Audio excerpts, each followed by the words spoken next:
अस्सलाम वालेकुम। आज का हमारा सबक है जीम छे है खे। तो हम सबसे पहले लेते हैं जीम। तो जीम को कुछ इस तरह लिखा जाता है जीम। और इससे आने वाले हुरूफ हैं जीम से जग, जीम से जहाज़। अगला हुरूफ है चे और वो कुछ इस तरह बनाया जाता है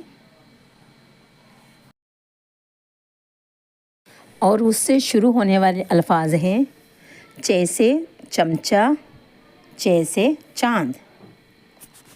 और अगला हुरूफ है और वो कुछ इस तरह लिखा जाता है